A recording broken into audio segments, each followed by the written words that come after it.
Break ನಂತರ ವಿಶೇಷ ಕಾರ್ಯಕ್ರಮಕ್ಕೆ ಮತ್ತೊಮ್ಮೆ ಸ್ವಾಗತ. ಈ ಚರ್ಚೆ ಆರಂಭದಲ್ಲಿ ನಾನು ಹೇಳ್ತಾ ಇದ್ದೆ, ಕೋರ್ಟ್ ಪ್ರಕರಣದ ವಿಚಾರಣೆಯ ಕೊನೆ ಹಂತದಲ್ಲಿ ಒಬ್ಬ ಮಹಿಳಾ ವಕೀಲರು ಬಂದು ಸುಭಾಷಿಣಿ ಅಂತ ಆಮೇಲೆ ಅವರ ಹೆಸರು ಗೊತ್ತಾಯಿತು, out of the court settlement ಆಗಲಿ ಅನ್ನುವ ಮಾತನ್ನು ಹೇಳಿದ್ರು. ನ್ಯಾಯಪೀಠ ಸಂವಿಧಾನಾತ್ಮಕ ವಿಷಯಗಳಿವೆ, ಅದು ಸಾಧ್ಯನಾ ಅಂತ ಕೇಳ್ತು. ಅದರ ಜೊತೆಗೆ ಎರಡೂ ಕಡೆಯವರು ಒಪ್ಪಿದ್ರೆ ನೋಡೋಣ ಅನ್ನುವ ರೀತಿಯಲ್ಲಿ ಮಾತನಾಡಿದೆ. ಸುಭಾಷಿಣಿ ಅವ್ರನ್ನ ಸಂಪರ್ಕಿಸೋ ಪ್ರಯತ್ನ ಮಾಡ್ತಾ ಇದ್ದೀವಿ. ಅಕಸ್ಮಾತ್ ಅವರು ಈ ಲೈವ್ ನೋಡ್ತಾ ಇದ್ದರೆ ದಯವಿಟ್ಟು ನಮ್ಮನ್ನು ವಾಪಸ್ ಕಾಂಟ್ಯಾಕ್ಟ್ ಮಾಡಿ ಅಂತ ಕಾಂಟ್ಯಾಕ್ಟ್ ಮಾಡಿದ್ದಾರೆ. Any moment I am trying, she may be will in live with us, ಯಾವುದೇ ಕ್ಷಣದಲ್ಲಿ ನಮ್ಮ ಜೊತೆ ಲೈವ್ನಲ್ಲಿ ಇರಬಹುದು. Out of the court settlement ಅಂತಿದ್ದಾರೆ ಮೋಹನ್, ಆಗಬಹುದಾ? ಪಾಸಿಬಿಲಿಟಿ ಇದೆಯಾ? Ajit, out of the court settlement ಆಗುವಾಗಿದ್ರೆ ಇದು ಶಾಲಾ ಮಟ್ಟದಲ್ಲಿ ಆಗಬೇಕಾಗಿತ್ತು. ತಿರ್ಗಾ ಹಸನ್ ಅವರು ಮಾತಾಡೋದು ಕೇಳಿದ್ರೆ ಅವ್ರ ಬಾಯಿ ಬಿಟ್ಟರೆ ಏನು ಪ್ರಶ್ನೆ ಕೇಳಿರೋದಕ್ಕೆ ಉತ್ತರ ಕೊಡಲ್ಲ. ಅವ್ರ ಬಾಯಲ್ಲಿ ರಘುಪತಿ ಭಟ್ರು, ಕಲ್ಲಡ್ಕ ಪ್ರಭಾಕರ್ ಭಟ್ರು, ಸಂಘ ಪರಿವಾರ, ಇದು ಮೂರು ಬಿಟ್ಟು ಬೇರೆ ಏನೂ ಬರ್ತಾ ಇಲ್ಲ. ಎಸ್ ಡಿ ಪಿ ಐ ಮುಖಂಡರ ನೀವು ತಗೊಳ್ಳಿ, ಇದು ಮೂರು ಬಿಟ್ಟು ಇನ್ನೇನೂ ಬರ್ತಾ ಇಲ್ಲ. ಸೊ ಇದು ಎಸ್ ಡಿ ಪಿ ಐ ಪ್ರಕಾರ ಪ್ಯೂರ್ ರಾಜಕೀಯ ಅಷ್ಟೇ. ನೀವು ನೋಡಿ, ಹಿಂದೂ ಹುಡುಗರು ಇದೇ ಕೋರ್ಟ್ ಆದೇಶನ ಫಾಲೋ ಮಾಡಿಕೊಂಡು ಒಂದು ದಿವಸ ಕೇಸರಿ ಶಾಲ್ ಹಾಕ್ಕೊಂಡು ಶಾಲೆಗೆ ಹೋಗಿಲ್ಲ ಅಥವಾ ಕಾಲೇಜ್ಗೆ ಹೋಗಿಲ್ಲ. ಅಷ್ಟು ಚೆನ್ನಾಗಿ ಫಾಲೋ ಮಾಡಿದ್ದಾರೆ, ಆಯ್ತಾ? ಮತ್ತೆ ನಾನು ನೋಡ್ತಾ ಇದ್ದೀನಿ ನಿನ್ನೆಯಿಂದ ಇವತ್ತಿಂದ, ಯಾಕೆಂದ್ರೆ ಕೇಸರಿ ಅನ್ನೋದು ಮುಂಚೆಯಿಂದನೂ ಇದ್ರ ಭಾಗ ಆಗಿರಲಿಲ್ರಿ. ಅಲ್ಲ, ಹಾಕೊಂಡು ಹೋಗ್ತಾ ಇದ್ರು. ನಾ ಹೇಳೋದು ಒಂದು ರಿಯಾಕ್ಷನ್ ಅಂತ ಬಂತಲ್ಲ, ಅದನ್ನ ಸ್ಟಾಪ್ ಮಾಡಿ ಕೋರ್ಟ್ ಏನ್ ಹೇಳುತ್ತೋ ಅದನ್ನ ಕೇಳಿದ್ರು. ಮತ್ತೆ ನಾನು ನಿನ್ನೆಯಿಂದ ಇವತ್ತಿಂದ ನೋಡ್ತಾ ಇದ್ದೀನಿ, ಪ್ರತಿಯೊಬ್ಬ ಹೆಣ್ಣುಮಗಳು ನೀವು ಯಾರೇ ಹೋಗಿ ಮೀಡಿಯಾ ಮುಂದೆ ಮಾತಾಡಿದ್ರೆ ಫಂಡಮೆಂಟಲ್ ರೈಟ್ಸ್ ಆರ್ಟಿಕಲ್ 25 ಅದು ಬಿಟ್ಟು ಇನ್ನೇನು ಮಾತಾಡ್ತಾ ಇಲ್ಲ, ಆಯ್ತಲ್ವಾ? So at the same time ಸಂವಿಧಾನದಲ್ಲಿ ಆರ್ಟಿಕಲ್ 51 ಏನಲ್ಲಿ ಫಂಡಮೆಂಟಲ್ ಡ್ಯೂಟೀಸ್ ಇದೆ. ಆ ಫಂಡಮೆಂಟಲ್ ಡ್ಯೂಟೀಸ್ನ ಇವ್ರು ಯಾರಾದರೂ ಫಾಲೋ ಮಾಡ್ತಾ ಇದ್ದಾರಾ? ಇವ್ರಿಗೆ ಫಂಡಮೆಂಟಲ್ ರೈಟ್ಸ್ಗೆ ಮಾತ್ರ ಸಂವಿಧಾನ ಬೇಕು, ಫಂಡಮೆಂಟಲ್ ಡ್ಯೂಟೀಸ್ಗೆ ಸಂವಿಧಾನ ಬೇಡ. ನಾನೊಂದೆರಡು ಡ್ಯೂಟೀಸ್ ಓದ್ತೀನಿ ಕೇಳಿ. It shall be the duty of every citizen of India to abide by the constitution and to respect its ideals and institutions ಅಂತ ಹೇಳುತ್ತೆ. First fundamental duty. ಸೊ ಇವರು ಸಂವಿಧಾನಕ್ಕೆ ರೆಸ್ಪೆಕ್ಟ್ ಮಾಡೋದು ಅಂದ್ರೆ ಇನ್ಸ್ಟಿಟ್ಯೂಷನ್, ನ್ಯಾಯಾಂಗ ಕೂಡ ಒಂದು ಹೌದು ಅಲ್ವಾ? ಇವರು ನ್ಯಾಯಾಂಗಕ್ಕೆ ಆದೇಶಗಳನ್ನು ಗೌರವಿಸಬೇಕು. ಸೊ ಇವರು ಗೌರವಿಸ್ತಾ ಇಲ್ಲ. ಸೊ ಇವರು ಫಂಡಮೆಂಟಲ್ ಡ್ಯೂಟಿನ ಫಾಲೋ ಮಾಡ್ತಾ ಇಲ್ಲ ಅಂತ ಹೇಳಿದ್ರೆ ಫಂಡಮೆಂಟಲ್ ರೈಟ್ಸ್ ನ ಇವ್ರಿಗೆ ಇಷ್ಟ ಬಂದಂಗೆ ಇಂಟರ್ಪ್ರೇಟ್ ಮಾಡುವಂತ ಯಾವುದೇ ಹಕ್ಕು ನಿಜವಾಗ್ಲೂ ಇವ್ರಿಗಿಲ್ಲ, ಆಯ್ತಲ್ವಾ? ಸೇಮ್ 51 ಏನಲ್ಲಿ ನಿಮ್ಗೆ ಕ್ಲಾಸ್ ಇ ಓದ್ತೀನಿ ನೋಡಿ, ಇದು ತುಂಬಾ interesting. To promote harmony and the spirit of common brotherhood amongst all the people of India, transcending religious, linguistic, bhashavaru, and regional or sectional divergences, to renounce practices derogatory to the dignity of women. To renounce practices derogatory to the dignity of women. ಅಂದ್ರೆ ಏನರ್ಥ? ಮಹಿಳೆಯ ಘನತೆಗೆ ಚ್ಯುತಿ ಬರುವಂತಹ ಆಚರಣೆಗಳನ್ನ ತ್ಯಜಿಸಬೇಕು ಅಂತ fundamental duties ನಲ್ಲಿ ಹೇಳಕ್ಕೆ. ಮಹಿಳೆಯ ಘನತೆಗೆ ಚ್ಯುತಿ ಅಂತ ಮಹಿಳೆನೇ ಇದಾರಲ್ಲಿ, ಅದನ್ನೇ ಕೂತ್ಕೊಂಡಿದ್ದಾರೆ. ಅವರು ಸಂವಿಧಾನದ ಬಗ್ಗೆ ಉದ್ದುದ್ದ ಮಾತಾಡ್ತೀರಲ್ಲ, ಅವರು ಇದನ್ನ ಓದಬೇಕು ಅಂತ ಹೇಳ್ತಾರೆ. ಮಹಿಳೆಯ ಘನತೆಯನ್ನು ಹೆಚ್ಚು ಮಾಡುವುದೇ ಪರದ ಅಥವಾ ಹಿಜಾಬ್ ಅನ್ನುವಂತ ವಾದ ಅಲ್ಲಿದೆ. ಈಗ ಮಹಿಳೆಯ ಘನತೆಗಾಗಿ ಹಿಜಾಬ್ ವಿಚಾರದಲ್ಲಿ, ಟ್ರಿಪಲ್ ತಲಾಕ್ ವಿಚಾರದಲ್ಲಿ ಹಾಗಾದ್ರೆ ಮಹಿಳೆಯ ಘನತೆಗೆ ಚ್ಯುತಿ ಬಂದಾಗ ಇವ್ರಿಗೆ ಸಂವಿಧಾನ ನೆನಪಾಗ್ಲಿಲ್ವಾ? ಸಂವಿಧಾನ ನೆನಪಾಗ್ಲಿಲ್ವಾ? ಅಥವಾ ಸಿಎಎ ಕಾಯ್ದೆ ಅಡಿನಲ್ಲಿ ಅಷ್ಟು ದೊಡ್ಡ ಮಟ್ಟದ ಪ್ರೊಟೆಸ್ಟ್ ಮಾಡಿದ್ರಲ್ಲ, ಅದು ಸಂವಿಧಾನದ ಅಡಿನಲ್ಲೇ ಮಾಡಿದಂತ ಕಾಯ್ದೆ ಅಲ್ವಾ? ಹಾಗಾದ್ರೆ ಸಂವಿಧಾನ ನೆನಪಾಗ್ಲಿಲ್ವಾ? ಇವರು ಫಂಡಮೆಂಟಲ್ ರೈಟ್ಸ್ ಬಗ್ಗೆ ಮಾತಾಡೋರು ಕಾಮನ್ ಸೆನ್ಸ್ ಇಟ್ಕೊಂಡು ಫಂಡಮೆಂಟಲ್ ಡ್ಯೂಟೀಸ್ ಫಾಲೋ ಮಾಡಬೇಕು. ಅಂದ್ರೆ ಕಾನ್ಸ್ಟಿಟ್ಯೂಷನ್ ಆಫ್ ಇಂಡಿಯಾ ಏನ್ ಹೇಳುತ್ತೋ ಅದನ್ನ ಫಾಲೋ ಮಾಡಲೇಬೇಕು. ನೀವಾಗ್ಲೇ ಹೇಳ್ದಂಗೆ court is also one of the institution. ಅದು ಆಸ್ ಆಫ್ ನ ಒಂದು ಇಂಟ್ರಿಮ್ ಜಡ್ಜ್ಮೆಂಟ್ ಕೊಟ್ಟಿರಬಹುದು, ಅದನ್ನ ಫಾಲೋ ಮಾಡೋದು ಇವರ ಧರ್ಮ. ಅದನ್ನ ಬಿಟ್ಟು ಬೈಹೆಟ್ ಮಾಡ್ಕೊಂಡ್ಬಂದು ಮಾತೆತ್ತರ ಆರ್ಟಿಕಲ್ 25 ಫಂಡಮೆಂಟಲ್ ರೈಟ್ಸ್ ಅಂತ ಹೇಳಿದ್ರೆ ಸಂವಿಧಾನನ ಹೇಗಂದ್ರೆ ಇಂಟರ್ಪ್ರಿಟ್ ಮಾಡ್ಲಿಕ್ಕೆ ಅದ್ಯಾವುದೋ ಒಂದು ನ್ಯೂಸ್ ಪೇಪರ್ ಅಲ್ಲ ಅಥವಾ ಯಾವುದೋ ಒಂದು ಟೆಕ್ಸ್ಟ್ ಬುಕ್ ಅಲ್ಲ. ಅದಕ್ಕೋಸ್ಕರನೇ ಹಲವಾರು ಕೇಸ್ಗಳಿದಾವೆ. ಅಷ್ಟು ಈಸಿ ಆಗಿದ್ದಿದ್ರೆ ಯಾಕೆ ಇಷ್ಟು ಲೇಟ್ ಆಗ್ತಿತ್ತು ಜಡ್ಜ್ಮೆಂಟ್? ನೀವೇ ನೋಡ್ತಾ ಇದ್ರೆ ವಾದ ಪ್ರತಿವಾದಗಳು ಹೇಗೆ ನಡೀತಾ ಇದೆ ಅಂತ ಹೇಳಿ. ಸೊ ಅವ್ರಿಗಿಂತ ದೊಡ್ಡ ಎಕ್ಸ್ಪರ್ಟ್ಗಳವರಾಗಾದ್ರೆ ಪ್ರತಿವಾದ ಇನ್ನೂ ಶುರುನೇ ಆಗಿಲ್ಲ, ವಾದಗಳ ಮಾತ್ರ ವಿಜಯ ಸರಸ್ವತಿ ಅವರು ಮತ್ತೆ ನಮ್ಮನ್ನ ಜಾಯ್ನ್ ಆಗಿದ್ದಾರೆ. ವಿಜಯ ಸರಸ್ವತಿ ಅವರೇ, ಸ್ಟೂಡೆಂಟ್ಸ್ ಹೇಳ್ತಾ ಇರುವಂತಹ ಕೆಲವು ಮಾತುಗಳ ಸ್ಯಾಂಪಲ್ಸ್ ಹೇಳ್ತೀನಿ ನಾನು ನಿಮಗೆ. ಸ್ಯಾಂಪಲ್ಸ್: ಪಹಲೆ ಹಿಜಾಬ್ ಬಾದ್ ಮೇ ಕಿತಾಬ್. ನಮ್ಮ ಅಪ್ಪ ಅಮ್ಮನೇ ಹಿಜಾಬ್ ತೆಗಿ ಅಂತ ಹೇಳಿಲ್ಲ, ಯಾವನೋ ಹೇಳಿದ್ರೆ ನಾವು ತೆಗೆದು ಬಿಡ್ತೀವಾ? ಕಾಲೇಜಿನ ಎದುರುಗಡೆ ಮಕ್ಕಳ ಬಾಯಲ್ಲಿ ಬರ್ತಾ ಇರುವಂತಹ ಮಾತುಗಳಿವು. ಏನು ಹೇಳೋದಕ್ಕೆ ಬಯಸ್ತೀರಿ ಅವ್ರಿಗೆ? ಹಿಜಾಬ್ ಹಾಕ್ಕೊಳ್ಳದೆ ಸಾಧ್ಯನೇ ಇಲ್ಲ ಕ್ಲಾಸ್ ರೂಮಲ್ಲಿ ಕೂತ್ಕೊಳ್ಳೋದು ಅಂತ. ಯಾರಿಗೆ ಸರ್ ಈ ಕ್ವೆಶ್ಚನ್? ತಮಗೆ.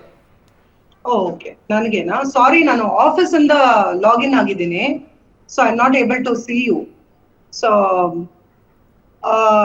ಸರ್ ಇದು ಮಕ್ಕಳದು ಇನ್ನಸೆನ್ಸ್ ಅಂತಾನೆ ಹೇಳ್ಬೇಕು. ಅವ್ರಿಗೆ ಯು ನೋ ವಾಟ್, ನಾವೆಲ್ಲ ಬಂದ್ಬಿಟ್ಟು ಒಂದು ನ್ಯಾರೋ ಪಾತ್ ಅಲ್ಲಿ ಇದೀವಿ. ಅವರು ಸ್ಕೂಲ್ ಬರ್ತಾರೆ, ಕಾಲೇಜ್ ಬರ್ತಾರೆ, ಅವರು ಕಮ್ಯುನಿಟಿಗೆ ಹೋಗ್ತಾರೆ, ಅವ್ರಿಗೆ ಇನ್ನು ದೊಡ್ಡದಾಗಿ ಏನು ಗೊತ್ತಿಲ್ಲ. ಸೊ ಯಾರಾದ್ರೂ ಇರ್ಲಿ ಅಪ್ ಟು 20+ years ನಮ್ ತಂದೆ ತಾಯೇ ನಮ್ಗೆ ರೋಲ್ ಮಾಡೆಲ್ ಅಲ್ವಾ? ಆಲ್ ಆಫ್ ಅಸ್ ಎಲ್ಲರಿಗೂ ನಾವೇ ರೋಲ್ ಮಾಡೆಲ್. ನಿಮ್ಗೆ ಇಷ್ಟ ಇದ್ರು ಸರಿ, ಇಷ್ಟ ಇಲ್ಲ ಅಂದ್ರೂ ಸರಿ. C, parents are the role model whether you like it or not. Okay, children will not learn what you tell them to do. They will learn what they see you doing, alva? It is example, lead by example ತರ. So ಪಾಪ ಅವ್ರಿಗೆ ಏನ್ ಗೊತ್ತಾಗುತ್ತೆ? ಅವರು ಚಿಕ್ಕ ಮಕ್ಕಳು, ಅವರು ನಾವು ಅವ್ರದ್ದು ಸ್ಟೇಟ್ಮೆಂಟ್ಸ್ ನ ಹೈಲೈಟ್ ಮಾಡಬಾರ್ದು. It becomes the responsibility of all of us. ನಾವೇ ಅವ್ರಿಗೆ ಮೆಂಟರ್ಸು, ಫೆಸಿಲಿಟೇಟರ್ಸು, ಟೀಚರ್ಸು, ಟ್ರೈನರ್ಸು, ಇನ್ಫ್ಲುಯೆನ್ಸರ್ಸು. ಇದು ನಮ್ ಕರ್ತವ್ಯ, ನಮ್ ಧರ್ಮ ಅವ್ರಿಗೆ ಹೇಳಕ್ಕೆ. ಲೈಕ್ ಬಾರಕಲ್ಲ ಫಿಕುಮ್, ಅಮ್ಮ ನೀನು ಮಾಡೋದು ಎಲ್ಲಾನು ಸರಿ, ನಿಮ್ ರಿಲಿಜನ್, ನಿಮ್ ಫೇತ್ ನಿಮ್ಗೆ ದೊಡ್ಡದು, ನಾವ್ ಅದನ್ನ ಒಪ್ಕೊಳ್ತೀವಿ. ಆದ್ರೆ ಆಸ್ ಆಫ್ ನಾವ್ your education is very important. Education ತುಂಬಾ ಮುಖ್ಯ. ಎಜುಕೇಶನ್ ಬಿಟ್ಬಿಟ್ರೆ ಯಾರು ನಮ್ಮನ್ನ ಕೇಳಲ್ಲ ನಾಳೆ, ಅಲ್ವಾ? ಎಜುಕೇಶನ್ ಇದ್ರೆ ನಿಮ್ಗೆ ಒಂದು ಮಲ್ಟಿ ನ್ಯಾಷನಲ್ ಕಂಪನಿಯಲ್ಲಿ ಕೆಲಸ ಸಿಗುತ್ತೆ. ನಿಮ್ಮ ಹತ್ರ ಗ್ರಾಜುಯೇಷನ್ ಸರ್ಟಿಫಿಕೇಟ್ ನೀವು ಆ ವಾದನ ಕೇಳಿಸ್ಕೊಂಡೇ ಇಲ್ಲ. ಹಂಗಿದ್ರೆ ನಾ ಆ ವಾದನ ಕೇಳಿಸ್ಕೊಂಡೇ ಇಲ್ಲ ವಿಜಯ ಸರಸ್ವತಿ ಅವರೇ. ನಾಳೆ ದಿವಸ ನಾವು ಸತ್ತ ಮೇಲೆ ನಮಗೆ ಕೇಳಲಾಗುವ ಪ್ರಶ್ನೆ, ನೀನು ಹಿಜಾಬ್ ಹಾಕಿದ್ಯಾ, ಬುರ್ಖಾ ಹಾಕಿದ್ಯಾ, ಪರದ ಹಾಕಿದ್ಯಾ ಅನ್ನೋದನ್ನ ಮಾತ್ರ. ಯಾವ ಸ್ಕೂಲ್ಗೆ ಹೋದೆ, ಯಾವ ಕಾಲೇಜ್ಗೆ ಹೋದೆ, ಏನ್ ಡಿಗ್ರಿ ತಗೊಂಡೆ, ಎಲ್ಲಿ ಜಾಬ್ ಮಾಡಿದೆ ಅನ್ನೋ ಪ್ರಶ್ನೆಗಳನ್ನ ನಮಗ್ ಕೇಳೋದಿಲ್ಲ ನಾಳೆ ದಿವಸ ಸತ್ತ ಮೇಲೆ ಅಂತ. ಇದನ್ನ ಯಾರು ಹೇಳ್ತಾ ಇರೋದು? ಸ್ಟೂಡೆಂಟ್ಸು. ಇನ್ಯಾರು ಹೇಳ್ತಾರೆ? ಯಾಕೆ ಅಂದ್ರೆ ಅವ್ರ ಫೇತ್ ಅಲ್ಲಿ ನೀವು ಬಂದ್ಬಿಟ್ಟು ನಿಮ್ಮ ಆಕಿರತ್ ಫೈನಲ್ಗೆ ಪ್ರಿಪೇರ್ ಆಗ್ಬೇಕು. ಯಾಕಂದ್ರೆ ಲೈಫ್ ಇಲ್ಲಿ ಟೆಂಪ್ರವರಿ ಅಂತ ಹೇಳ್ಕೊಟ್ಟಿದ್ದಾರೆ ಮಕ್ಕಳಿಗೆ. Because that is what they believe. So how can we change somebody's believe, sir? ಅಲ್ವಾ? Whatever your brain can believe and conceive, it can achieve. So from the childhood ಅವ್ರ subconscious mind ಅಲ್ಲಿ ನಮ್ಮ ಆಗಿರತ್ important. ಇದು very temporary ಜೀವನ. ನಾಳೆ ನಾವು ಹೋಗಿ ವಿ ಆರ್ ರೆಸ್ಪಾನ್ಸಿಬಲ್, ನಾವು ಹೋಗಿ ಆಗಿರತ್ತಲ್ಲಿ ಆನ್ಸರ್ ಮಾಡಬೇಕು. Yes, thank you so much Vijaya Saraswati madam, ಇಷ್ಟೊತ್ತು ಈ ನೇರ ಪ್ರಸಾರದಲ್ಲಿ ಜಾಯ್ನ್ ಆಗಿದ್ದಕ್ಕೆ. ವಕೀಲರಾದ ಸುಭಾಷಿಣಿ ಅವರು ನಮ್ಮನ್ನು ಜಾಯ್ನ್ ಆಗಿದ್ದಾರೆ. ಮೇಡಮ್ ನಮಸ್ಕಾರ. ನಾನು ಕಾರ್ಯಕ್ರಮದ ಆರಂಭದಲ್ಲಿ ಹೇಳ್ತಾ ಇದ್ದೆ, ಸುಭಾಷಿಣಿ ಅನ್ನುವಂಥ ನಿಮ್ಮ ಹೆಸರು ಕೂಡ ಗೊತ್ತಿರಲಿಲ್ಲ. ನೀವು ಎಂಡ್ ಆಫ್ ದ ಕೋರ್ಟ್ ಇನ್ನೇನು ಮುಗಿಯುತ್ತೆ ಅಂದಾಗ ನೀವು ಸಡನ್ಲಿ ನ್ಯಾಯಪೀಠದ ಎದುರುಗಡೆ ಬಂದ್ರಿ. ಔಟ್ ಆಫ್ ದ ಕೋರ್ಟ್ ಒಂದು ಮಾತುಕತೆ ಆಗಬೇಕು ಇದರಲ್ಲಿ ಅಂತ ಹೇಳಿಬಿಟ್ರಿ. ತುಂಬ ಗಲಾಟೆ ಇತ್ತು. ನೀವು ಯಾರು ಅನ್ನೋದು ಕೂಡ ಗೊತ್ತಾಗಲಿಲ್ಲ. ಆಮೇಲೆ ಚೆಕ್ ಮಾಡಿಸಿದೆ ನಾನು ಕೋರ್ಟಲ್ಲಿ ಇದ್ದವರಿಂದ, ನಿಮ್ಮ ಹೆಸರು ಸುಭಾಷಿಣಿ ಅಂತ ಗೊತ್ತಾಯಿತು. ನಿಮ್ಮನ್ನು ಕಾಂಟ್ಯಾಕ್ಟ್ ಮಾಡೋಕ್ಕೆ ಟ್ರೈ ಮಾಡ್ತಾ ಇದ್ದೆ. ನಾನು ಡಿಬೇಟಿನ ಆರಂಭದಲ್ಲಿ ಹೇಳಿದೆ ನಮ್ಮನ್ನು ಸಾಧ್ಯ ಆದರೆ ಕಾಂಟ್ಯಾಕ್ಟ್ ಮಾಡಿ ಅಂತ. Out of the court settlement ಅಂದುಬಿಟ್ರಿ. ನೀವು ಯಾರನ್ನ ರಿಪ್ರೆಸೆಂಟ್ ಮಾಡಿದ್ರಾ ಇವತ್ತು ಕೋರ್ಟ್ನಲ್ಲಿ, ಅಥವಾ ಆ ಸಬ್ಜೆಕ್ಟ್ ಬಗ್ಗೆನ ಕನ್ಸರ್ನಿಂದ ಬಂದ್ರ? ಇಲ್ಲ, ಇವತ್ತು ಆ್ಯಕ್ಚುಲಾಗಿ ನಾನು ಇಂಪ್ಲೀಡಿಂಗ್ ಅಪ್ಲಿಕೇಶನ್ ಹಾಕಿದ್ದೀನಿ ಪಿಟಿಷನರ್ 3ಗೆ. ಓಕೆ, ಅದರಲ್ಲಿ ಇದೇ ಕೇಳಿದ್ದೀನಿ, ಮೀಡಿಯೇಷನ್ಗೆ ಅವಕಾಶ ಮಾಡ್ತೀನಿ. Remember the name? ಯಾರು? ರೇಷ್ಮಾ ಅವರ ಪರವಾಗಿ ಕಾಲೇಜಿನ ವಿದ್ಯಾರ್ಥಿ. Petitioner 3. This is a breaking news. This is A impleading ಅಲ್ಲ, ಈಗ ಮೊನ್ನೆ ಕೂಡ ಒಂದು ಇಂಥದ್ದೇ ಒಂದು ಇಂಪ್ಲೀಡಿಂಗ್ ಅಪ್ಲಿಕೇಶನ್ ಬಂತು. ಫೆಬ್ರವರಿ 28ರ ತನಕ ವಿಚಾರಣೆನೇ ನಡೆಸಬೇಡಿ, 5 ಸ್ಟೇಟ್ ಎಲೆಕ್ಷನ್ ಮೇಲೆ ಪರಿಣಾಮ ಬೀರ್ತಾ ಇದೆ ಅಂತ. ಅದು ಕಾನೂನುಬದ್ಧವಾಗಿರಲಿಲ್ಲ ಅಂತ ತಮ್ಮದೇ ಅಂದರೆ ರೇಷ್ಮಾ ಅವರ ಸಹಿಯೊಂದಿಗೆ ಎಲ್ಲದರೊಂದಿಗೆ ಹಾಕಿದ್ದೀರಾ? ಇಲ್ಲ, ಅವ್ರ ಅಡ್ವೊಕೇಟ್ ಇಂದ ಇಂಪ್ಲೀಡಿಂಗ್ ಅಪ್ಲಿಕೇಶನ್ ಇವಾಗ ಅಂದ್ರೆ ರೇಷ್ಮಾ ನೋಸ್ ಇಟ್ ಅಂತ ಅವರ ಅಡ್ವೊಕೇಟ್ ಹೇಳಿರ್ತಾರೆ. ಓಕೆ. ಸೊ ಇಂಪ್ಲೀಡಿಂಗ್ ಅಪ್ಲಿಕೇಶನ್ ಇದೊಂದು ಬ್ರೇಕಿಂಗ್ ನ್ಯೂಸ್. ಇದು ಫುಲ್ ಬ್ರೇಕಿಂಗ್ ಕೊಡಿ. ಈ ಪ್ರಕರಣದ 3ನೇಯ ವಾದಿ, ಹೌದಾ, 3ನೇ ಪಿಟಿಷನರ್ ರೇಷ್ಮಾ ಕುಂದಾಪುರ ಕಾಲೇಜಿನ ವಿದ್ಯಾರ್ಥಿನಿಯ ಪರವಾಗಿ ನ್ಯಾಯಾಲಯಕ್ಕೆ ಸಲ್ಲಿಕೆಯಾಗಿರುವ ಅಥವಾ ಸಲ್ಲಿಕೆಯಾಗಿರುವ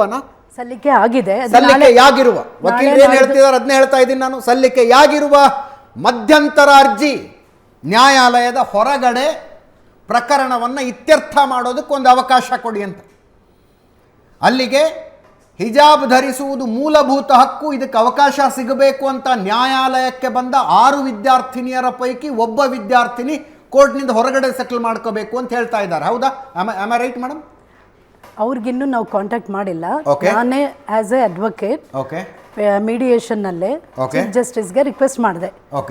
ಇವಾಗ ವೈಲೇಷನ್ನು ಎನ್ಮಿಟಿ ಹೊರಗಡೆ ತುಂಬ ನಡೀತಾ ಇದೆ, ದಿನ ಟಿವಿನಲ್ಲಿ ನೋಡ್ತಾ ಇದ್ದೀವಿ. ಸೊ ನಾನು ಚೀಫ್ ಜಸ್ಟಿಸ್ಗೆ ಇದನ್ನೇ ರಿಕ್ವೆಸ್ಟ್ ಮಾಡಿಕೊಂಡೆ. ದಿನ ನಡೀತಾ ಇದೆ, any judgement pronounced by this court, ಏನೇ ಜಡ್ಜ್ಮೆಂಟ್ ಪ್ರೊನೌನ್ಸ್ ಆದ್ರೂ violation enmity will never stop. ಇನ್ನೊಬ್ಬರಿಗೆ ಎನ್ಮಿಟಿ ಬರುತ್ತೆ, ಒಬ್ಬರಿಗೆ ಒಳ್ಳೇದಾದರೆ ಇನ್ನೊಬ್ಬರಿಗೆ ಎನ್ಮಿಟಿ ಇರುತ್ತೆ. So it is a never ending story.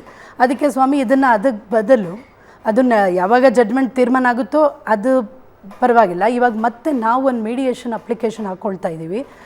ಅದರಲ್ಲೇ ತಾವು ದಯವಿಟ್ಟು ಮೀಡಿಯೇಷನ್ಗೆ ರೆಫರ್ ಮಾಡಿ. ಬೋರ್ಡ್ ಆಫ್ ಡೈರೆಕ್ಟರ್ಸ್ ಇರ್ತಾರೆ, ಮೀಡಿಯೇಷನ್ ರೆಫರ್ ಮಾಡಿದ್ರೆ ಬೇಕಾದ್ರೆ ನಾನು ಅದರಲ್ಲಿ ಇರ್ತೀನಿ. I have got that confident that ಏನಾದರೂ ಮಾಡಿ. ಮೀಡಿಯೇಷನ್ ಅಂದ್ರೆ ಎರಡು ಕಡೆಯಿಂದ ಬರಬೇಕು. ಒಂದು ಕಡೆಯಿಂದ 6 ಜನ ಅರ್ಜಿದಾರರು ಬರ್ತಾರೆ, ಈ ಕಡೆಯಿಂದ ಯಾರು ಸರ್ಕಾರ ಈ ಕಡೆಯಿಂದ ಸರ್ಕಾರನೂ ಬರ್ಬೋದು, ಮತ್ತೆ ಆ ಹುಡುಗರನ್ನು ಮತ್ತೆ ಬೇಕಾದ್ರೆ ಕರೆಸ್ಬೋದು. ಯಾವ ಹುಡುಗರು ಕೇಸರಿ ಪಡೆಯೋದು ಹಾಕ್ಕೊಂಡು ಸ್ಟಾರ್ಟ್ ಮಾಡಿದ್ದೆ ಅವರಿಂದ ತಾನೇ ಅಲ್ಲಲ್ಲ, ಅವರು ಸ್ಟಾರ್ಟ್ ಮಾಡಿದ್ರು. ಇವಾಗ ಅವರೂ ಒಂದು ಕಾಂಪ್ರಮೈಸಿಗೆ ಬಂದಿದ್ದಾರೆ ಅಂದಾಗ ಅವಾಗ ಗೌರ್ಮೆಂಟ್ ಏನಕ್ಕೂ ಬರಲ್ಲ. ಇಬ್ಬರು ಅವ್ರು ಹೌದು ಇವ್ರು ನಾವು ಕೇಳ್ತಾ ಇರೋದು ಕಾಂಪ್ರಮೈಸು ಹಿಜಾಬ್ ಹಾಕ್ಕೊಳ್ಳಿ ಅನ್ನೋದಲ್ಲ. ಹುಡುಗಿರ್ನೂ ಕರೆಸ್ತೀವಿ, ಹುಡುಗರ್ನೂ ಕರೆಸ್ತೀವಿ. ಹಿಜಾಬ್ ನಮ್ಮ ಹಕ್ಕು ಅಂತ ವಾದಿಸ್ತಾ ಇರುವವರ ಪೈಕಿ 6 ಜನ ವಿದ್ಯಾರ್ಥಿನಿಯರು ಹೈಕೋರ್ಟ್ ತನಕ ಬಂದಿದ್ದಾರೆ. ಅವಾಗ ನಮ್ಗೆ ಗೊತ್ತಾಗ್ತಾ ಇದೆ ಇವರೇ 6 ಜನ 1 2 3 4 5 6 ನಮ್ದು ಕೇಸರಿ ಶಾಲ್ ಧರಿಸ್ಕೊಂಡು ಬರ್ತೀವಿ ಅನ್ನೋರ್ ಪೈಕಿ ಯಾರು ಕೋರ್ಟಿಗೆ ಬಂದಿಲ್ಲ. ಅವ್ರು ಯಾರು ರಿಪ್ರೆಸೆಂಟ್ ಮಾಡಬೇಕು ಹೆಂಗೆ ಅಂತ ಇಲ್ಲ ಅವ್ರು ಸಂಘಟನೆ ಅಂತಿಲ್ಲ ಅಲ್ಲಿ. ಅಲ್ಲಲ್ಲ, ಅವ್ರು ಏನೂ ಇಲ್ಲ, ಅವ್ರ ಪಾರ್ಟಿನೂ ಇಲ್ಲ. ನಾನು ಹೇಳ್ತಿರೋದು ಮುಂದಕ್ಕೆ ಎನ್ಮಿಟಿ ಕ್ರಿಯೇಟ್ ಆಗದೆ ಇದ್ರೆ ಬೇಕಾದ್ರೆ ಅವ್ರನ್ನೂ ಕರೆಯೋಣ ಮೀಡಿಯೇಷನ್ಗೆ, ಅವ್ರನ್ನೂ ಕರೆದು ಮಾತಾಡೋಣ, ಒಂದು ರಿಯೂನಿಯನ್ ಮಾಡೋಣ. ಅಣ್ಣ ತಂಗಿ ಥರ, ಸಿಸ್ಟರ್ಸ್ ಬ್ರದರ್ಸ್ ಥರ ಇರೋದಕ್ಕೆ ಒಂದು ಟ್ರೈ ಮಾಡೋಣ. ಮತ್ತು ನಮ್ದೇನು ಕಾನ್ಸೆಪ್ಟ್ ಅಂದರೆ ಇವಾಗ ಹಿಜಾಬ್ನಲ್ಲೇ ಒಂದು ಯಾಕೆ ಮಾಡಿಫೈ ಮಾಡಬಾರ್ದು? ಏನು ಮಾಡಿಫೈ? ಏನಾದರೂ ಇವಾಗ ತಲೆ ಮೇಲೆ ಅವ್ರ ಸ್ಕಾರ್ಫ್ ಕಟ್ಟಿರೋದನ್ನು ಸ್ವಲ್ಪ ಮಾಡಿಫಿಕೇಶನ್ ಏನಾದರೂ ಕೂತು ಚರ್ಚೆ ಮಾಡ್ಬೋದು. ಹುಡುಗಿರ್ನ ಕರೆಸ್ತೀವಿ ಮೇ ಬಿ. ಇಲ್ಲ, ಏಕೆಂದರೆ ಇವಾಗ ಅವರು ಹಿಜಾಬ್ ಬಿಟ್ಟು ಬರಲ್ಲ ಅಂತಿದ್ದಾರೆ. ಮತ್ತು ಅವ್ರ ತಂದೆ ತಾಯಿಗಳ ಪಾಪ ಅವ್ರನ್ನ ಕ್ಲಾಸ್ಗೂ ಕಳ್ಸೋಕ್ಕಾಗಲ್ಲ. ಎಜುಕೇಷನು ಸ್ಟಾಪ್ ಆಗುತ್ತೆ, ಅವ್ರ ಲೈಫೇ ಸ್ಪಾಯ್ಲ್ ಆಗುತ್ತೆ. ಅದಕ್ಕೆ ಹಿಜಾಬ್ ಬೇಕೇ ಅನ್ಬೇಕಾದ್ರೆ ನೀವು ಎದ್ದು ನಿಂತ್ಕೊಳ್ಳೋಕ್ಕಿಂತ ಮುಂಚೆ ಇನ್ನೊಬ್ಬ ವಕೀಲರು ವಾದ ಮಾಡಿದ್ರು. ನನಗೆ ಅವ್ರ ಹೆಸರು ಮರ್ತು ಹೋಯ್ತು. ಐ ಥಿಂಕ್ ಡೆಲ್ಲಿಯಿಂದ ವಾದ ಮಾಡಿದ್ರು ಅಂತ ಅನ್ಸುತ್ತೆ. ಅವರು ಹೇಳದಂಥ ಒಂದು ಮಾತು, ಅನೇಕ ರಾಜ್ಯಗಳ ಹೈಕೋರ್ಟ್ನಲ್ಲಿ ಈ ಮ್ಯಾಟರ್ ಸೆಟ್ಲ್ ಆಗಿಬಿಟ್ಟಿದೆ. ಹಿಜಾಬು ಗಡ್ಡ ಹಿಜಾಬು ಗಡ್ಡ ಹಿಜಾಬು ಗಡ್ಡ ಅಂತ ಅನೇಕ ಕೋರ್ಟ್ಗಳು ಈ ಮ್ಯಾಟರ್ ಬಗ್ಗೆ ಕೇಳಿ ಕೇಳಿ ಕೇಳಿ ಕೇಳಿ ತೀರ್ಪುಗಳನ್ನು ಕೊಟ್ಟಿವೆ. ಹೈಕೋರ್ಟ್ಗೆ ಸಾಕಷ್ಟು ಕೆಲಸ ಇರುತ್ತೆ, ಇನ್ನೂ ಯಾಕೆ ಈ ಪ್ರಕರಣವನ್ನು ವಿಚಾರಣೆ ನಡೆಸ್ತಾ ಕೂತ್ಕೊಂಡಿದ್ದೀರಿ ಅನ್ನೋ ಒಂದು ವಾದ ಬಂತು. ಎಲ್ಲ ರಾಜ್ಯಗಳ ಹೈಕೋರ್ಟ್ಗಳು ಅವರು, ನಾನು ಉದಾಹರಣೆಯನ್ನು ಕೊಟ್ಟಿದ್ದೀನಿ ಅಂತ ಹೇಳಿದ್ರು, ಹಿಜಾಬ್ is not an essential part of religion ಅಂತಾನೆ ಆರ್ಡರ್ಗಳನ್ನು ಕೊಟ್ಟಿವೆ. ಮತ್ತ್ಯಾಕೆ ಈ ವಿಷಯ ಕೇಳ್ತಿದ್ದೀರಿ ಅಂತ ಅವರ ವಾದ ಆಗಿತ್ತು. ಅವರ ಪೂರ್ತಿಯಾಗಿ ವಾದ ಮಂಡನೆ ಆಗಿಲ್ಲ, ಮುಂದೆ ಅವಕಾಶ ಕೊಡ್ತೀವಿ ಅಂತ ಹೇಳಿದ್ದಾರೆ. ಮತ್ತೆ ನಾವು ಮನವಿ ಮಾಡ್ತಾ ಇರೋದು ಏನಂದ್ರೆ, ಹಿಜಾಬ್ ಇವರು ಇವಾಗ ಸ್ಟಾಪ್ ಮಾಡೋಕ್ಕೆ ಬಂದಿದ್ದಾರೆ ಗೌರ್ಮೆಂಟ್. ಇವರೆಲ್ಲ ಮುಂಚೆಯಿಂದ ಯಾಕೆ ಮಾಡಲಿಲ್ಲ? ಇಷ್ಟು ವರ್ಷ ಹಿಜಾಬ್ ಧರಿಸ್ಕೊಂಡು ಹೋಗ್ತಿದ್ದಾರೆ. ಆ ಹುಡುಗಿರೇ ಕೇಳ್ತಿರೋದು, ಇಷ್ಟು ವರ್ಷ ಇಲ್ಲ ನಾವು ಅಡ್ಮಿಷನ್ ಕಾಲೇಜ್ಗೆ ಆಗಬೇಕಾದ್ರೆ ಅವತ್ತೇ ಯಾಕೆ ಹೇಳಲಿಲ್ಲ ನಮಗೆ ಕಾಲೇಜಲ್ಲಿ ನೀವು ಹಿಜಾಬ್ ಹಾಕೊಳ್ಳೇಬಾರ್ದು, ಅವಾಗ ನಿಮ್ಗೆ ಅಡ್ಮಿಷನ್ ಕೊಡೋದಿಲ್ಲ, ಹಾಕ್ಕೊಂಡ್ರೆ ಕೊಡೋದಿಲ್ಲ, ಹಾಕ್ಕೊಳ್ದೇ ಇದ್ರೆ ಕೊಡ್ತೀವಿ ಅಂತ ಹೇಳಿದ್ರೆ ನಾವು ಮುಸ್ಲಿಂ ಸ್ಕೂಲ್ನಲ್ಲೇ ಸೇರ್ಬಿಡ್ತಾ ಇದ್ವಲ್ಲ ಅಂತ ಎಷ್ಟೋ ಹುಡುಗಿರು ಟಿವಿ ಚಾನಲ್ಗಳಲ್ಲಿ ಕೇಳಿದ್ದಾರೆ ಈ ಕ್ವಶನ್ಗಳು. ಸೊ ಇದನ್ನ ಮುಂಚೆ ನೀವು ಮಾತಾಡ್ತಾ ಇರೋದು ಕುಂದಾಪುರ ಕಾಲೇಜಿನ ವಿದ್ಯಾರ್ಥಿನಿಯರ ಕಥೆಯನ್ನ. ಕುಂದಾಪುರದಲ್ಲಿ ರಿಯಾಕ್ಷನರಿ ಆಗಿ ಶುರುವಾದಂತಹ ಗಲಾಟೆ. ಅದು ಆರಂಭ ಇರೋದು ಉಡುಪಿಯಲ್ಲಿ ಆರಂಭದಿಂದಲೂ ಹಿಜಾಬ್ ಅನ್ನೋದು ಇರಲಿಲ್ಲ. ಸಮವಸ್ತ್ರ ಸಂಹಿತೆ ಅಂತಿತ್ತು. ಆ ಸಮವಸ್ತ್ರ ಸಂಹಿತೆಯನ್ನು ಒಪ್ಕೊಂಡು ಸೈನ್ ಹಾಕಿ ಬಂದಿದ್ರು. ಡಿಸೆಂಬರ್ 29ನೇ ತಾರೀಕಿಗೆ ಅವರು ಕಾಲೇಜಿಗೆ ಹೇಳ್ತಾರೆ ನಾಳೆಯಿಂದ ನಾವು ಹಿಜಾಬ್ ಹಾಕತ್ತೀವಿ ಅಂತ. ಅಲ್ಲಿಂದ ಶುರುವಾದಂಥ ಗಲಾಟೆ.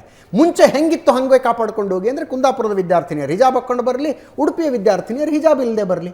ಮುಂಚೆ ಹೆಂಗಿತ್ತು ಅಂತ ನಾನು ಹೇಳೋದು, ಸ್ಟೇಟಸ್ ಕೋ ಮೇಂಟೈನ್ ಆಗಬೇಕು ಅಂದರೆ ಅದು ಮೇಂಟೈನ್ ಆಗಬೇಕು. ಇದರಲ್ಲಿ ಆ ಥರನೇ ಆಗಬೇಕು ಅಂದರೆ mediation is very much essential. ಇವಾಗ ಅಲ್ಲೇ ನಾವು ಕೂತಿದ್ದೆಲ್ಲ ಚರ್ಚೆ ಮಾಡ್ಬೋದಲ್ಲ, ಮುಂಚೆ ನೀವು ಈ ಥರ ಬಂದಿದ್ರಿ ಮತ್ತೆ ಯಾಕೆ ಡಿಸೆಂಬರಿಂದ ನೀವು ಸ್ಟಾರ್ಟ್ ಮಾಡಿದ್ರಿ, ಆ ಕ್ವಶನ್ ಅಲ್ಲ ರೈಸ್ ಮಾಡ್ಬೋದು. ಅವರೇ ಇರ್ತಾರೆ, ಮೀಡಿಯೇಷನ್ ಡೈರೆಕ್ಟರ್ಸ್ ಇರ್ತಾರೆ, ನಾವು ಇರ್ತೀವಿ. ಅವಾಗ ಅವ್ರು ಏನಿದ್ರು ಓಪನ್ ಆಗಿ ಹೇಳ್ಕೋಬೋದಲ್ಲ. So mediation is really very much essential for all this. But ಸಾಂವಿಧಾನಿಕ ಪ್ರಶ್ನೆಗಳು ಬಂದಾಗ ಮೀಡಿಯೇಷನ್ಗೆ ಅವಕಾಶ ಇಲ್ಲ ಅನ್ನೋ ವಾದವನ್ನು ನಾನು ಕೇಳಿದ್ದೀನಿ. ಇದಿಲ್ಲ, ಸಂವಿಧಾನ ಬೇಕಾಗಿಲ್ಲ. ಇವಾಗ ಏನಾಗಿದೆ, ಸುಪ್ರೀಂ ಕೋರ್ಟಲ್ಲೇ ಕೆಲವು ಎಷ್ಟೋ ಕೇಸ್ಗಳಲ್ಲಿ ಇತ್ಯರ್ಥ ಆಗದೆ ಇರೋದನ್ನ ಮೀಡಿಯೇಷನ್ ಕಳಿಸಿದ್ದಾರೆ. ಅಲ್ಲೆಲ್ಲ ಮೀಡಿಯೇಷನ್ ಅಲ್ಲಿ ರೆಫರ್ ಆಗಿ ಮೀಡಿಯೇಷನ್ ಸಂಧಾನದಲ್ಲಿ ಎಷ್ಟೋ ಜನಕ್ಕೆ ಇತ್ಯರ್ಥ ಆಗಿದೆ. Really it is a good job. Tahira Begum madam ಕೇಳಿಸ್ಕೊಂಡ್ರ ಸುಭಾಷಿಣಿ ಅವರ ವಾದವನ್ನ? ಹೇಳಿ ಸರ್. ಒಂದು ಮಧ್ಯಸ್ಥಿಕೆಯಲ್ಲಿ ಮಾತುಕತೆ ನಡೀಲಿ ಎರಡೂ ಕಡೆ ಅವರು ಕೂಡಿಸ್ಕೊಂಡು ಅಂತ. Sir, I heartly agree with this. ಏನಕ್ಕೆ ಗೊತ್ತಾ ಸರ್ ಮ್ಯಾಮ್, ನಾನು ನಿಮಗೆ ಹೇಳ್ತಾ ಇರೋದು ಕೇಳಿಸ್ಕೊಳ್ತಾ ಇದೆ ಅಂತ ಅನ್ಕೊಂತೀನಿ. ನಾವುಗಳೆಲ್ಲ ಓದ್ಬೇಕಾದ್ರೆ ನಾವುಗಳೆಲ್ಲ ಹೇಗಿದ್ವಿ ಅಂತಂದ್ರೆ, ನಾನು ಮೆಹಂದಿ ಹಾಕೊಂತಾ ಇರ್ಬೇಕಾದ್ರೆ ನನ್ನ ಕೋ ಫ್ರೆಂಡ್ ನಾನ್ ಮುಸ್ಲಿಂ ಫ್ರೆಂಡು ನಂಗೆ ಬಂದು ಶಾಲನ್ನ ನಿಖಾಬನ್ನ ಕಟ್ಟಿ ಪಿನ್ನನ್ನ ಹಾಕ್ತಾ ಇದ್ಲು. ಅವರು ಬಿಂದಿ ಹಾಕೊಂಡ್ ಬಂದಿಲ್ಲ ಅಂತಂದ್ರೆ ನಾನು ಪೆನ್ನಿಂದ ಅವಳಿಗೆ ಬಿಂದಿಯನ್ನ ಇಡ್ತಾ ಇದ್ದೆ. ಇಂಥ ಸಂಬಂಧಗಳನ್ನ ನಿಮ್ಮ ಒಂದು ಸ್ವಾರ್ಥಕ್ಕೋಸ್ಕರ ನಮ್ಮ ಮಧ್ಯದಲ್ಲಿ ಜಗಳಗಳು ಆಗಿರೋ ಸಿಚುವೇಶನ್ ಈಗ ಯಾಕಿಲ್ಲ ಅಂತ ನಾನು ಹೇಳ್ತಾ ಇರೋದು.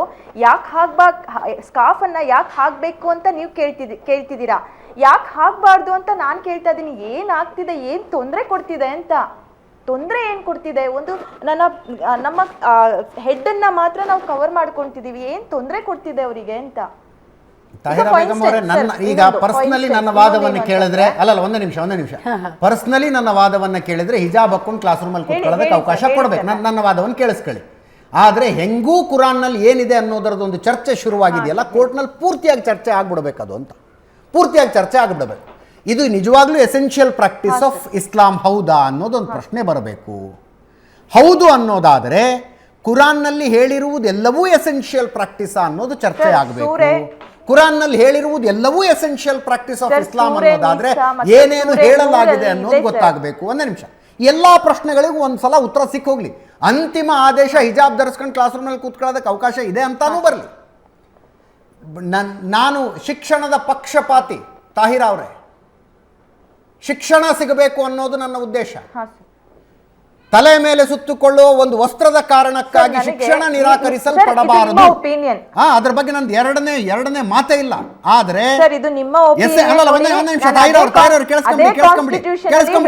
ನನ್ನ ಮಾತೊಂದ್ಸಲ ಕೇಳಿಸ್ಕೊಂಬಿಡಿ.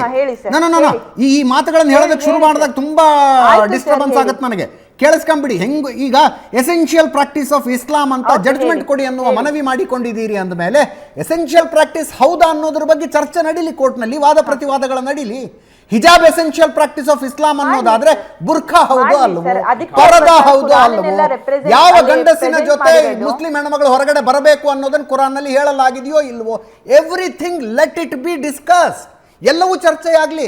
ಕುರಾನ್ನಲ್ಲಿ ಹೇಳಿರುವುದು ಎಲ್ಲವೂ ಮುಸ್ಲಿಮರ ಪಾಲಿಗೆ ಎಸೆನ್ಷಿಯಲ್ ಪ್ರಾಕ್ಟೀಸ್ ಹೌದಾ? ಹಾಗಾದ್ರೆ ಏನೇನು ಹೇಳಲಾಗಿದೆ ಈ ಎಲ್ಲವೂ ಕೂಡ ಘನ ನ್ಯಾಯಾಲಯದ ಎದುರುಗಡೆ ಚರ್ಚೆಗೆ ಬರಲಿ. ಆಮೇಲೆ ಘನ ನ್ಯಾಯಾಲಯ ಒಂದು ನಿರ್ಧಾರ ತೆಗೆದುಕೊಳ್ಳಲಿ. This is what I am expecting personally. ನನಗೆ ಒಂದು ಕ್ಲಾಸ್ ರೂಮ್ನಲ್ಲಿ ಹಿಜಾಬ್ ಹಾಕಿಕೊಂಡು ಕುಳಿತ ವಿದ್ಯಾರ್ಥಿನಿಯೊಬ್ಬಳು ಪಾಠ ಓದ್ತಾ ಇದ್ದಾಳೆ ಅಂದ್ರೆ ನನಗೆ ಅದಕ್ಕಿಂತ ಸಂತೋಷ ಇನ್ನೇನಿಲ್ಲ. ಹಿಜಾಬ್ ಧರಿಸಿಕೊಂಡು ಬರಬೇಕಾದಂತಹ ಒಬ್ಬ ಯುವತಿ ಇನ್ನೊಂದು ಸೈನ್ಸ್ ಕಲಿತಾ ಇದ್ದಾಳೆ, ಮ್ಯಾಥ್ಸ್ ಕಲಿತಾ ಇದ್ದಾಳೆ, ಹಿಸ್ಟ್ರಿ ಕಲಿತಾ ಇದ್ದಾಳೆ, ಆಧುನಿಕ ಶಿಕ್ಷಣವನ್ನು ಕಲಿತಾ ಇದ್ದಾಳೆ. ಆಕೆ ಕಂಪ್ಯೂಟರ್ ಎದುರಿಗೆ ಕೂತ್ಕೊಂಡಿದ್ದಾಳೆ, ಲ್ಯಾಪ್ಟಾಪ್ ಎದುರಿಗೆ ಕೂತ್ಕೊಂಡಿದ್ದಾಳೆ ಅಂದ್ರೆ ನನ್ನ ಕಣ್ಣನ್ನ ತಂಪಾಗಿಸುವಂತಹ ದೃಶ್ಯ ಅದು. I appreciate sir. ಒಪ್ಕೊಳ್ತೀರಾ ನನ್ನ ವಾದವನ್ನ? ಆಮೂಲಾಗ್ರವಾಗಿ ಎಲ್ಲವೂ ಚರ್ಚೆ ಆಗಬಿಡ್ಲಿ. ಕೋರ್ಟ್ ಹೆಂಗೂ ಒಂದು ಪ್ರಶ್ನೆ ಕೇಳಿದೆಯಲ್ಲ ಅಂತ. ಆಗ್ಲಿ ಸರ್, ಅಂದ್ರೆ ಏನೇನ್ ಪ್ರೊಸೀಜರ್ಸ್ ಎಲ್ಲ ಮಾಡ್ತಾ ಇದಾರೆ ಅವ್ರು ಮಾಡ್ಲಿ. ಆದ್ರೆ ಒಂದು ಏನು ಅಂತಂದ್ರೆ ನೀವು ಹೇಳಿದ್ರಿ, ನನ್ನ ಪ್ರಕಾರ ನೀವು ನಿಮ್ಮ ಒಪಿನಿಯನ್ ಅಂದ್ರಿ, ನಿಮ್ಗೆ ಅದೇ ಕಾನ್ಸ್ಟಿಟ್ಯೂಷನ್ ಅಲ್ಲಿ ನಿಮ್ಗೆ right to express, right to speech ಎಲ್ಲ ಇದೆ. ನೀವು ನಿಮ್ಮ ಒಪಿನಿಯನ್ಸ್ ಅನ್ನ ಹೇಳಿದ್ರಿ ಸರ್. ನಾನು ನನ್ನ ಒಪಿನಿಯನ್ ಅನ್ನ ಹೇಳ್ತೀನಿ. ನೀವು ಹೇಗೆ ಕೇಳ್ತಿದ್ದೀರಾ ಅಂದ್ರೆ ಕೆಲವರು ನಿಮ್ಗೆ ಎಜುಕೇಶನ್ ಮುಖ್ಯನೋ ಹಿಜಾಬ್ ಮುಖ್ಯನೋ ಅಂತ ಹೇಳಿ. ಸರ್ ಇಲ್ಲಿ ನಾವು ಅದೇ ನಾನು ಹೇಳಿದ್ನಲ್ಲ, ಅಪ್ಪ ಬೇಕಾ ಅಮ್ಮ ಬೇಕಾ, 2 ಕಣ್ಣಲ್ಲಿ 1 ಕಣ್ಣು ಯಾವ್ದು ಬೇಕು, ಈ ರೀತಿ ಕ್ವಶನ್ಸ್ ಅನ್ನ ಕೇಳ್ತಾ ಇರಿ. ದಯವಿಟ್ಟು ನಮ್ಮ ಎರಡು ಕೂಡ ನಮ್ಮ ರೈಟ್ಸ್. ಅದು ಏನು ಎಜುಕೇಶನ್ ಕೂಡ ನಮ್ಮ ಎಜುಕೇಶನ್. ಹೈಕೋರ್ಟಿನ ಮಧ್ಯಂತರ ಆದೇಶವನ್ನ ಪಾಲಿಸುವುದು ಎಷ್ಟರ ಮಟ್ಟಿಗೆ ನಿಮಗೆ ಇಂಪಾರ್ಟೆಂಟ್? ನಾನು ಹೇಳೋದು ಸಂವಿಧಾನದ ಪಾಲನೆ ಎಷ್ಟರ ಮಟ್ಟಿಗೆ ಇಂಪಾರ್ಟೆಂಟ್? ಸರ್ ನಾನು ಸಂವಿಧಾನನ I respect whatever judgment they will give. One thing. ಇನ್ನೊಂದೇನು ಅಂತಂದ್ರೆ ಸಂವಿಧಾನದಲ್ಲಿ ಇದೆಯಲ್ಲ ಸರ್, ಯಾವ ರಿಲಿಜಿಯನ್ ನೀವು ಏನ್ ರೂಲ್ಸ್ ಮಾಡ್ತೀರಾ ಮಾಡಿ. ಹೈಕೋರ್ಟಿನ ಮಧ್ಯಂತರ ಆದೇಶದ ಬಗ್ಗೆ ಕೇಳ್ತಾ ಇದ್ದೀನಿ ತಾಹಿರಾ ಅವರೇ. ಇನ್ನು 2 ನಿಮಿಷ ಟೈಮ್ ಇದೆ. ಹೈಕೋರ್ಟಿನ ಮಧ್ಯಂತರ ಆದೇಶವನ್ನ ರೆಸ್ಪೆಕ್ಟ್ ಮಾಡಬೇಕಾ ಮಾಡಬಾರ್ದಾ? ಸರ್ ಏನ್ ಗೊತ್ತಾ ಅವರು ಆಯ್ತು ಅಲ್ಲ ಸರ್, ನನ್ನ ರಿಕ್ವೆಸ್ಟು ಸರ್ 1 ನಿಮಿಷ. ಹೇಳಿ. ಆಯ್ತು ಸರ್, ಒಂದ್ ನಿಮಿಷ ಹೇಳ್ತೀನಿ ಕೇಳಿ. ನಂದು ಕೂಡ ಒಂದು ಮಾತು ಏನು ಅಂತಂದ್ರೆ, ನಾನು ನನ್ನ ಹೈಕೋರ್ಟಿಗೆ ನನ್ನ ರಿಕ್ವೆಸ್ಟ್ ಅನ್ನ ಮಾಡ್ಕೊಂತೀನಿ, ಆದಷ್ಟು ಬೇಗ ಈ ಒಂದು ಜಡ್ಜ್ಮೆಂಟ್ ಅನ್ನ ಕೊಡಿ. ಅಲ್ಲಿವರೆಗೆ ನಮ್ಮ ಮಕ್ಕಳು ಯಾರು ನಾವು ರೆಸ್ಪೆಕ್ಟ್ ಕೊಡಬಾರದು ಅಂದ್ರೆ ಒಂದ್ ಸಮಸ್ಯೆ ಆಗುತ್ತೆ, ಕೊಡಬೇಕು ಅಂದ್ರೆ ಇನ್ನೊಂದು ಸಮಸ್ಯೆ ಆಗುತ್ತೆ. ನೀವು ಹಿಂಗೆ ನೀವು ತೇಲಿಸ್ತೀರಿ, ನನಗೆ ಗೊತ್ತು ಸರ್. ಹೇಳ್ತಿದ್ದೀನಲ್ಲ, ನನ್ನ ಒಪಿನಿಯನ್ ನಾನು ಹೇಳ್ತಾ ಇರೋದು ಮೇಡಮ್. ನನ್ನ ಪಾಯಿಂಟೆಡ್ ಪ್ರಶ್ನೆ ಇತ್ತು, ಪಾಯಿಂಟೆಡ್ ಉತ್ತರ ಅಷ್ಟೇ. ಹೈಕೋರ್ಟಿನ ಮಧ್ಯಂತರ ಆದೇಶಕ್ಕೆ ಬೆಲೆ ಕೊಡಬೇಕಾ ಕೊಡಬಾರ್ದಾ? ಕೊಡಬೇಕು, ಕೊಡಬಾರ್ದು ಅಷ್ಟೇ ಉತ್ತರ. ನೀವು ಆದಷ್ಟು ಬೇಗ ಬರ್ಲಿ, ಆದಷ್ಟು ಬೇಗ ಬರ್ಲಿ. ಇನ್ನೂ ಎಷ್ಟು ಬೇಗ ಮಾಡಬೇಕು? ಮೂರು ದಿವಸ ಕಂಟಿನ್ಯೂಸ್ ಆಗಿ ನ್ಯಾಯಮೂರ್ತಿ ಕೃಷ್ಣ ದೀಕ್ಷಿತರು ಅದನ್ನ ವಿಚಾರಣೆ ನಡೆಸಿದ್ರು. ಅವರು ವಿಸ್ತೃತ ಪೀಠಕ್ಕೆ ಹೋಗ್ಲಿ ಅಂತ ಕೆಲವೇ ಗಂಟೆಗಳಲ್ಲಿ ವಿಸ್ತೃತ ಪೀಠ ಅನೌನ್ಸ್ ಆಯ್ತು. ವಿಸ್ತೃತ ಪೀಠ ಅನೌನ್ಸ್ ಆದ ನಂತರ ದಿನಂಪ್ರತಿ ವಿಚಾರಣೆ ನಡೀತಾ ಇದೆ.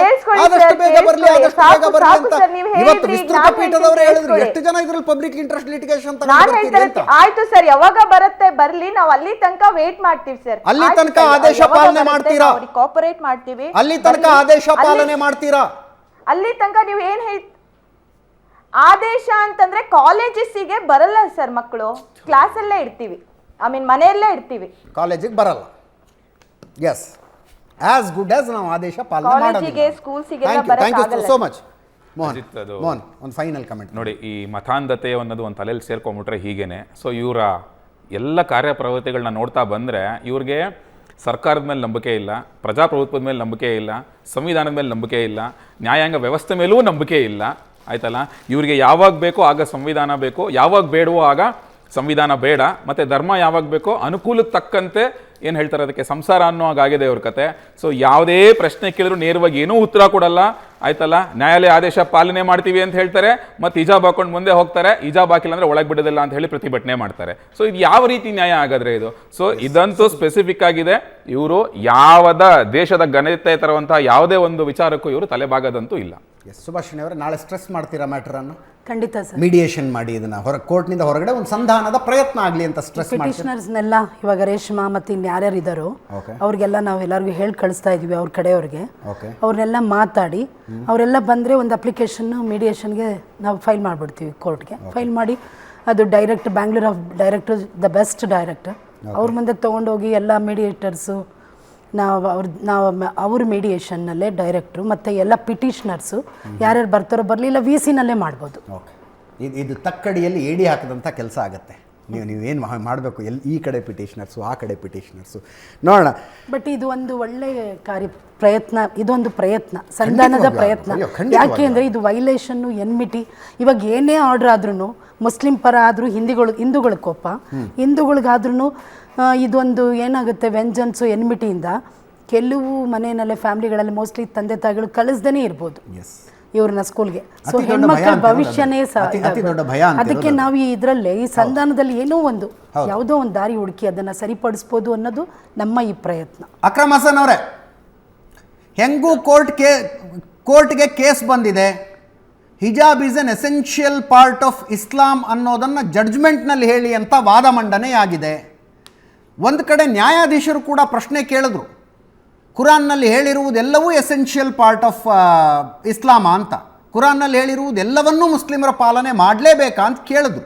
ಅದಕ್ಕೆ ದೇವದತ್ ಕಾಮತ್ರು ಇಲ್ಲ, ಆ ಪ್ರಶ್ನೆಗೆ ಈಗ ಹೋಗೋದು ಬೇಡ ಅಂದ್ಬಿಟ್ರು. ಅದು ಚರ್ಚೆ ಆಗಬೇಕು ಅಂತ ನನಗನ್ನಿಸ್ತಾ ಇದೆ.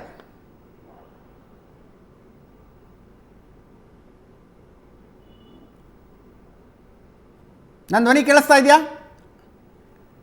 ಈಗ ಕೇಳ್ತದೆ, ಹೇಳಿ. ಈಗ ಹಿಜಾಬ್ is an essential part of ಇಸ್ಲಾಂ ಅಂತ ಜಡ್ಜ್ಮೆಂಟ್ ಕೊಡಿ ಅಂತ ಮನವಿ ಮಾಡಿಕೊಂಡಿರೋದು ಈ ಹುಡುಗಿರು. ನ್ಯಾಯಾಧೀಶರು ಮಧ್ಯದಲ್ಲಿ ಒಂದು ಪ್ರಶ್ನೆ ಕೇಳಿದ್ರು, ಕುರಾನ್ನಲ್ಲಿ ಇರುವುದೆಲ್ಲವೂ ಮುಸ್ಲಿಮರ ಪಾಲಿಗೆ ಎಸೆನ್ಷಿಯಲ್ ಪಾರ್ಟ್ ಅಂತ. ಆವಾಗ ದೇವದತ್ ಕಾಮತ್ರು ಆ ಪ್ರಶ್ನೆಗೆ ಈಗ ಹೋಗೋದು ಬೇಡ ಅಂದ್ಬಿಟ್ರು. ನಾನು ಹೇಳೋದು ಅದು ಆ ಪ್ರಶ್ನೆ ಕೂಡ ಚರ್ಚೆ ಆಗಲಿ ಅಂತ. ಎಲ್ಲಿ ಇಲ್ಲಿ ಟಿವಿಯಲ್ಲಿ ಚರ್ಚೆ ಆಗ್ಬೇಕು? ಇಲ್ಲ, ಹೈಕೋರ್ಟ್ ಪೀಠದ ಎದುರು. ಆಯ್ತು, ಅದು ಆಗ್ಲಿ, ಅಲ್ಲಿ ವಿಷಯ ನಾವೀಗ ಮಾತಾಡೋಣ. ನಮ್ಮ ಹತ್ರ ಏನು ಪ್ರಶ್ನೆ ಹೇಳಿ. ನಮ್ಮ ಅಭಿಪ್ರಾಯ ಹೇಳಿದೆ ರೀ, ಚರ್ಚೆ ಆಗ್ಲಿ ಅನ್ನೋದು ನಮ್ಮ ಅಭಿಪ್ರಾಯ. ನಿಮ್ದು ಅಭಿಪ್ರಾಯ ಏನು ಸರ್? ಅಭಿಪ್ರಾಯ ಏನಂದ್ರೆ, ಈ ನಮ್ಮ ಕೇಂದ್ರ ಮತ್ತು ರಾಜ್ಯ ಸರ್ಕಾರ 40% ಎಲ್ಲಾ ಇದರಲ್ಲಿ ಫೈಲ್ ಆಗಿದೆ. 2 ತಿಂಗಳ ಹಿಂದೆ ಮತಾಂತರ ಕಾನೂನು ತಂದ್ರು. ಈಗ 2 ವರ್ಷದಲ್ಲಿ ಉತ್ತರ MP ಕೊಡ್ರಿ election ಹಸನ್ ಅವರೇ. BJP ಗೆ ನೀವು ಮತ್ತೆ ಯಾವತ್ತೂ ಹಿಂದೂ ಅಷ್ಟೇ ಮುಸ್ಲಿಂ ಕೇಳಿದ ಅವ್ರು ಪ್ರಶ್ನೆಗೆ ಯಾರು ನೇರ ಉತ್ತರ ಕೊಟ್ಟಿದ್ ನಾನಂತೂ ನಿರುದ್ಯೋಗ ಕಂಡಿಲ್ಲ. ಸಮಸ್ಯೆ address ಮಾಡ್ತಾ ಇಲ್ಲ. ಆಯ್ತಲ್ಲ, 40% SDPI ಇಟ್ಕೊಂಡು ಸರ್ಕಾರ ಪಾಪ ಈ ಹೆಣ್ಮಕ್ಳು ಇಷ್ಟು ಬೊಮ್ಮಾಯಿ ವರ್ಷದಿಂದ ಗೆಲ್ಲಿಸಿ ತಲೆ ತಲಾಂತರಗಳಿಂದ ಪಾಪ ಹಾಳು ಮಾಡಿದ್ ಸಾಕು, ಅವ್ರ ವಿದ್ಯೆ ಕೊಡದೆ. ಗೊತ್ತಾಯ್ತು ಅಕ್ರಮ್ ಹಸನ್ ಅವ್ರೆ, ನಿಮ್ಗೆ ಕಷ್ಟ ಅರ್ಥ ಆಯ್ತು. ಉತ್ತರ ಕೊಡೋದು ಕಷ್ಟ. ಒಳ್ಳೆ ಜೀವನ ಕೊಡಿ, ಒಳ್ಳೆ ವಿದ್ಯೆ ಕೊಡೋದ್ರ ಕಡೆ ಗಮನ ಹರಿಸಿ. ಈ ಪ್ರಶ್ನೆಗಳಿಗೆ ಉತ್ತರ ಕೊಡೋದು ಕಷ್ಟ. ತಾಲಿಬಾನ್ಗೆ ಅಧಿಕಾರಕ್ಕೆ ತಗೊಂಡು ಹೋಗ್ಬೇಕು ಅಂತ ನಿಮ್ಮ ಮನಸ್ಥಿತಿ. ಈ ಪ್ರಶ್ನೆಗಳಿಗೆ ಉತ್ತರ ಕೊಡೋದು ಕಷ್ಟ Akram Hasan. I can understand. Thank you so much Mohan ಅವರೇ, ಸುಭಾಷಿಣಿ ಅವರೇ, ಧನ್ಯವಾದ ಈ ಚರ್ಚೆಯಲ್ಲಿ ಭಾಗಿಯಾಗಿದ್ದಕ್ಕೆ. ಇದರೊಂದಿಗೆ ಇವತ್ತಿನ ಲೆಫ್ಟ್ ರೈಟ್ ಅಂಡ್ ಸೆಂಟರ್ ಮುಗಿಸ್ತಾ ಇದ್ದೀನಿ. ನೇರ ದಿಟ್ಟ ನಿರಂತರ ಸುದ್ದಿಗಾಗಿ ನೋಡ್ತಾ ಇರಿ ಏಷ್ಯಾನೆಟ್ ಸುವರ್ಣ ನ್ಯೂಸ್.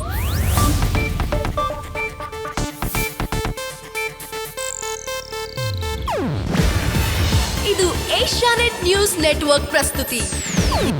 ನೀವು ನೋಡ್ತಿದ್ದೀರಾ ಏಷ್ಯಾನೆಟ್ ಸುವರ್ಣ ನ್ಯೂಸ್.